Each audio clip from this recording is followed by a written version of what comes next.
अस्सलाम वालेकुम स्टूडेंट, कैसे हैं आप लोग? ठीक ठाक हैं? कैसे हैं? चैप्टर नंबर 8 स्टार्ट करेंगे फर्स्ट ईयर मैथ्स का, जिसका नाम है mathematical induction and binomial theorem. जी, पहला एमसीक्यूज है आपके पास। अच्छा, ये जो सिंबल है इसको कहते हैं हम सिग्मा, और ये यूज होता है सबमिशन के लिए, और इसको रीड इस तरह से करते हैं, और इसका मतलब ये होता है कि n इज इक्वल टू 1, यानी कि n की वैल्यू 1 से स्टार्ट हो रही है और कहाँ तक जा रही है वो ऊपर लिखते हैं, यानी कि n की वैल्यू 1 से लेकर 3 तक है और ऊपर n की पावर क्यूब है। इसका मतलब ये है, इसकी एक्चुअल मीनिंग ये है कि 1 की पावर 3 प्लस 2 की पावर भी 3 प्लस और 3 की पावर भी 3। एक्चुअल मीनिंग इसकी ये है, मतलब मैं अगर इस तरह से लिख दूं इज इक्वल टू, या मैं ऐसे लिख दूं, इसका मतलब ये है मैथ्स की खूबसूरती कि आप इतनी बड़ी चीज को सम अप करके इतनी सी मैथ्स की लैंग्वेज में लिख सकते हो, राइट। तो अब यहाँ पे लेट सपोज यहाँ पे मैं 3 की जगह पे 5 लिख दूं तो ये फिर 5 तक हो जाएगा। और अगर मैं n इज इक्वल टू 1 के बजाय n इज इक्वल टू 2 कर दूं तो फिर 2 से स्टार्ट होगा और जहां पर ऊपर लिखा होगा वहां तक चलेंगे। बहरहाल, तो 1 का क्यूब होता है 1 प्लस 2 का क्यूब होता है 8, तो 1 प्लस 8 प्लस 3 का क्यूब होता है 27, तो 27, तो 1 प्लस 8 हो जाएगा 9, 9 और 27 हो जाएगा 36, तो इसका आंसर आ जाएगा 36। एक तो ये है, और एक क्यूब का फॉर्मूला भी होता है, वो मैंने लिखवाया भी था कि अगर n क्यूब हो नेचुरल नंबर और 1 से स्टार्ट हो रहा तो फिर फॉर्मूला होता है n इंटू n प्लस 1, वही नेचुरल नंबर के सम का फॉर्मूला अपॉन 2, ये नेचुरल नंबर के सम का फॉर्मूला होता है, ठीक है। अगर क्यूब लगा हो तो ऊपर स्क्वायर कर देते हैं, फिर होल स्क्वायर। फिर से याद रखें कि ये तब वैलिड होता है जब 1 से स्टार्ट हो रहा होता है। अब कहाँ तक जा रहा है? 3 तक, तो इस n की जगह पर भी 3 और इस n की जगह पर भी 3, तो 3 प्लस 1 हो जाएगा 4, यहाँ पर हो जाएगा 3, तो 2 को 4 से कैंसिल आउट करेंगे तो 2 बचेगा, 2 3 6, और 6 का स्क्वायर कितना होता है? 36 होता है। तो ये दोनों तरीके से आप सॉल्व कर सकते हैं। अगेन n क्यूब और n इज इक्वल टू 1 से 2 तक, तो इसका मतलब है अब ये वाली टर्म तो नहीं होगी, तो 2 की पावर 3 होता है 8, 8 और 1 9, तो इसका आंसर आ जाएगा 9।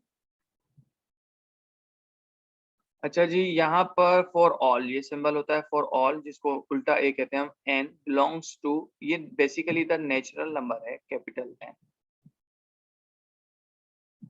1 plus 2 plus 3 plus and so on plus n, तो नेचुरल नंबर के सम का फॉर्मूला मैंने अभी बताया था, ये वाला नेचुरल नंबर के सम का फॉर्मूला होता है n into n plus 1 upon 2, ये वाला फॉर्मूला नेचुरल नंबर।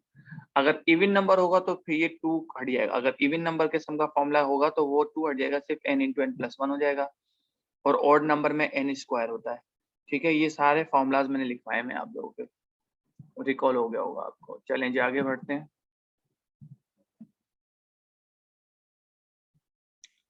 फिर से वही है कि 1 plus 2 plus 3 up to n where n is a natural number, तो इसके सम का फॉर्मूला बीच में प्लस है, तो सम का फॉर्मूला क्या हो जाएगा? n into n plus 1 upon 2। Again 1 cube plus 2 cube plus 3 cube up to 10 cube. अब यहाँ पर तो हम 1 का क्यूब चले 1 लिख लेंगे, 2 का क्यूब 8, 3 का क्यूब 27, तो शुरू की 3 टर्म तक भी तो तब तो एक्सपेंड करना आसान था, फिर 8 भी कर लेते थे, लेकिन अगर 10 तक हम एक्सपेंड करें और पावर्स को एक्सपेंड करके उनको सम अप करें तो टाइम ज्यादा जाया होगा, तो इसमें फॉर्मूला यूज करेंगे, और फॉर्मूला मैं बता चुका हूँ n into n plus 1 upon 2 होता है, और उसके ऊपर होल स्क्वायर, ये वाला फॉर्मूला होता है क्यूब का, ठीक है ना। तो अब यहाँ पर n की जगह पर आप 10 पुट करते हैं, तो यहाँ पर भी 10 और यहाँ पर 10 प्लस 1 11, तो जब 2 को 10 से कैंसिल आउट करेंगे तो बचेगा 5, 5 को 11 से मल्टीप्लाई कराएंगे तो बन जाएगा 55, तो 55 का स्क्वायर कितना होता है? बहुत आसान होता है 55 का स्क्वायर, मैं भी बता देता हूँ आपको। 55 का स्क्वायर का मतलब ये होता है भाई, यानी कि 55 का स्क्वायर का मतलब 55 को 55 से आप क्या करा देंगे? मल्टीप्लाई। और ये मैंने आपको ट्रिक सिखाई हुई है कि अगर यूनिट प्लेस पे आपके पास कोई 2 डिजिट ऐसे हैं कि जिनका सम 10 बन रहा है, तो आप सिंपल क्या करेंगे? 5 5 से कितना हो जाएगा? 25,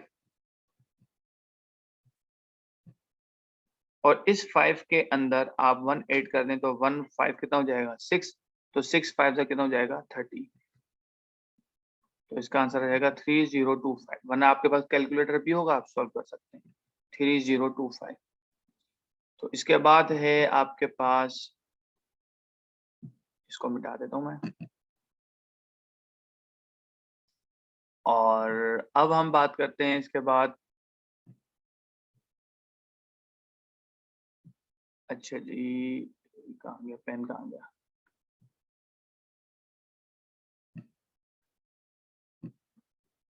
हाँ, अब एन स्क्वायर का formula, summation of N square. तो समीशन ऑफ एन स्क्वायर का फॉर्मूला होता है ये वाला, n into N plus one into 2n+1/6। ये फॉर्मूला भी आपके पास लिखा हुआ है, ठीक है। ये वाला फॉर्मूला है नेचुरल नंबर का, ये वाला फॉर्मूला है नेचुरल नंबर के क्यूब का, और ये फॉर्मूला है नेचुरल नंबर के स्क्वायर का, ठीक है।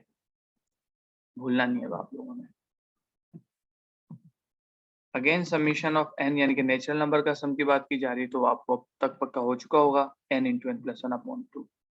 अब यहाँ पे लिखा हुआ है n की पावर 0, n की पावर 0 का मतलब 1 हो गया ना, और n इज इक्वल टू 3 से लेकर 20 तक। तो सिंपल 3 से लेकर 20 तक ऐड कर दें, तो 3 से लेकर 20 तक ऐड करोगे तो आंसर कितना आएगा? अब 20 में से 3 तक, तो 1 से लेकर 20 तक कितने होते हैं? 20 डिजिट्स होते हैं। तो n इज इक्वल टू 3 से 20 तक का मतलब ये है कि 20 में से 2 माइनस कर देंगे, क्योंकि 3 से तो स्टार्ट ले रहे हैं ना। तो जब 20 में से 2 माइनस करेंगे तो आंसर कितना आ जाएगा? 18। तो 3 से लेकर 20 तक 18 जाएगा। n क्यूब के समीशन का फॉर्मूला n इंटू n+1/2 का होल स्क्वायर, जो मैंने भी बताया अभी है और हमने सॉल्व भी किया है। चलें जी आगे बढ़ते हैं।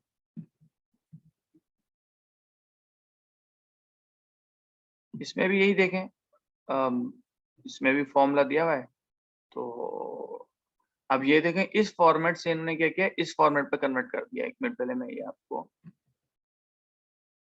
क्लियर कर देता हूँ, उसके बाद सब चीजें समझ में आएंगी। अब देखें, या तो इस तरह से पूछ लेंगे तभी ये वाला आंसर ठीक कंसीडर किया जाएगा। अगर इस तरह से हो तो देखो, अगर n का स्क्वायर करेंगे तो n स्क्वायर n+1 का होल स्क्वायर 2 का स्क्वायर 4, तो ये वाला सही आंसर कंसीडर किया जाएगा।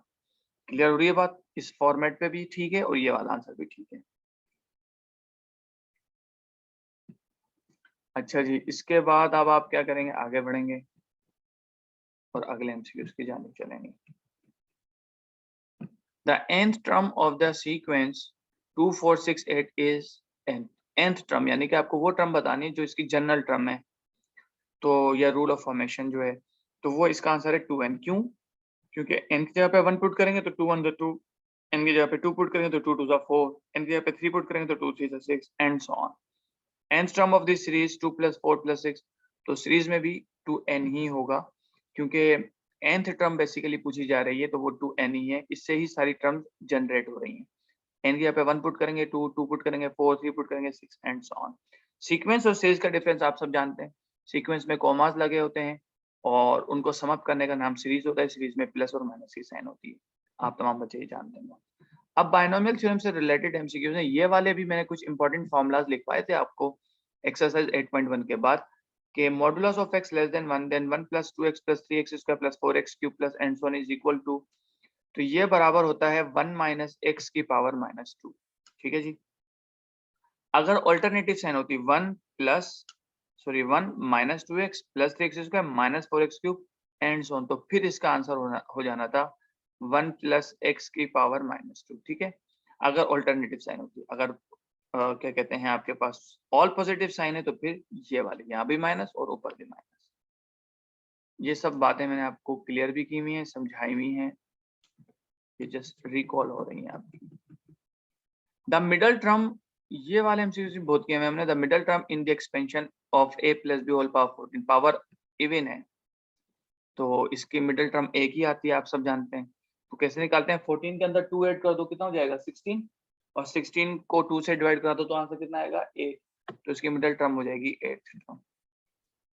अच्छा, the middle term in the expansion a + b whole power 8, तो 8 के अंदर 2 ऐड कर दो, कितना हो जाएगा? 10, 10 को 2 से डिवाइड करेंगे कितना आ जाएगा? 5, तो इसकी मिडल टर्म हो जाएगी 5। The middle term in the expansion of 20, आप 20 के अंदर 2 ऐड कर दो, 22, 22 को 2 से डिवाइड करेंगे बन जाएगा 11, तो 11 इसकी मिडल टर्म हो जाएगी।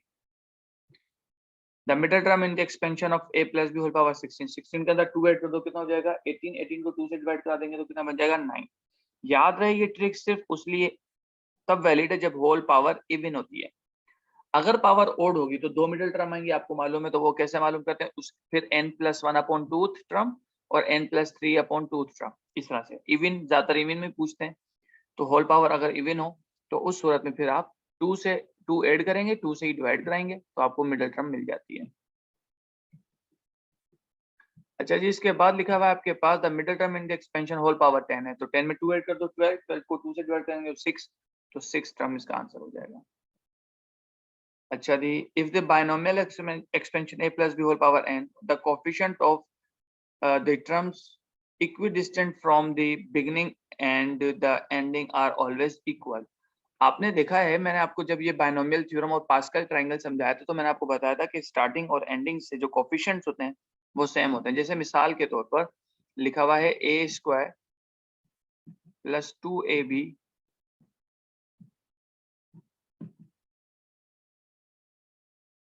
+ b²,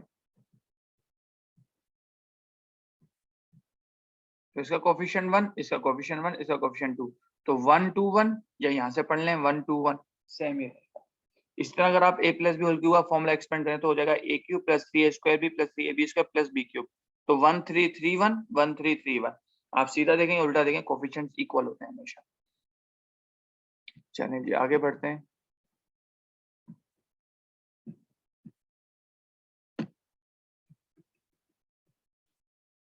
इसके बाद है जी आपके पास the middle term in the expansion of whole power 2n, तो 2n एक इवन है तो 2n के अंदर 2 ऐड कर देंगे तो बन जाएगा 2n + 2/2 टर्म, तो 2n + 2 में से 2 कॉमन लेंगे, मैं करके दिखाता हूँ, 2n + 2/2 टर्म, ठीक है। ऊपर से जब आप 2 कॉमन ले लेंगे ना तो ये 2 लिखिएगा कॉमन, तो यहाँ पे क्या बचेगा n + 1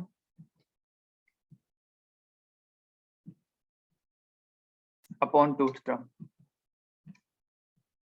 तो ये 2 इस 2 से कैंसिल आउट, तो आंसर आ जाएगा n + 1 टर्म, तो n + 1 टर्म आ जाएगा middle term in the expansion of. तो बीच अंदर कुछ भी लिखा हो इससे कोई फर्क नहीं पड़ता, आपसे ये पावर के हिसाब से मिडिल टर्म आपकी क्या हो जाएगी n + 1 term. If n is a natural number then the middle term in the expansion of same है 2n, तो फिर n + 1 टर्म ही रहेगी। तो आई होप यहाँ तक बात क्लियर हो गई होगी आपको। आगे बढ़ते हैं।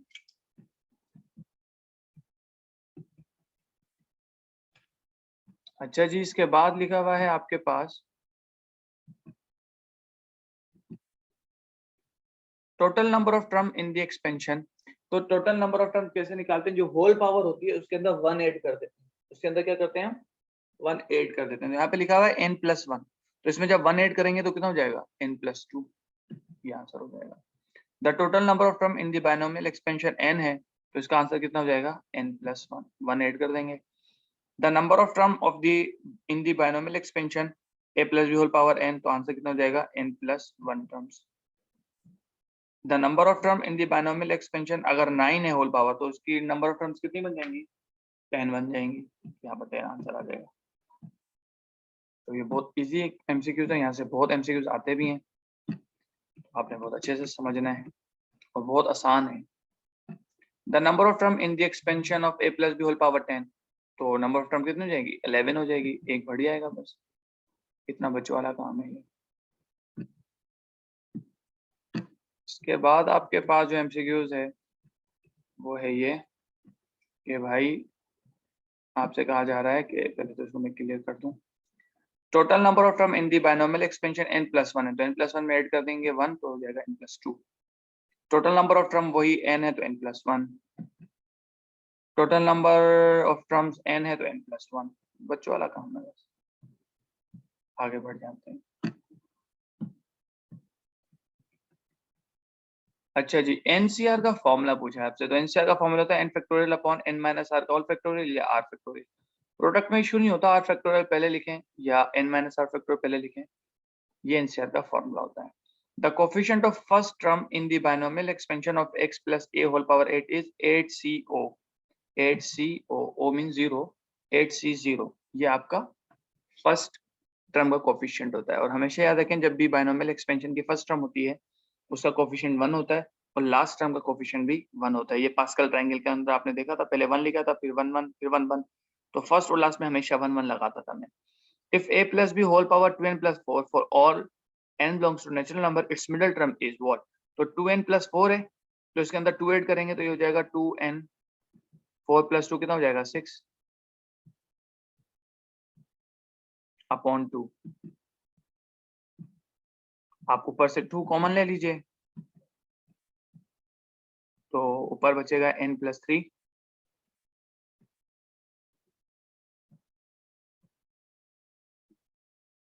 अपॉन 2।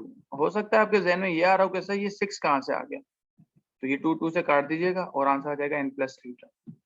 ये 6 ऐसा है क्योंकि मिडिल टर्म ये इवन है ना, होल पावर इवन है, तो मिडिल टर्म मालूम करने के लिए हम क्या करते हैं, प्लस ऐड करते हैं पावर में, तो 2n plus 4 plus 2 करूंगा तो कितना हो जाएगा 6 हो जाएगा, 2 कॉमन ले लेंगे तो n plus 3 इसका आंसर आ जाएगा। तो आई होप अब तो 100% क्लियर हो गया होगा आपको।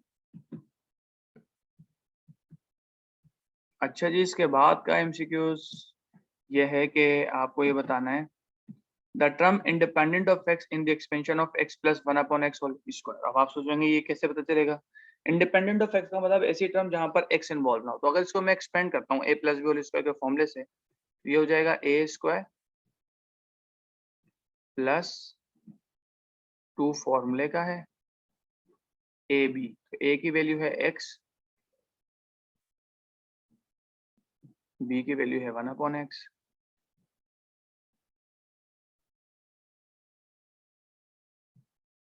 Plus B square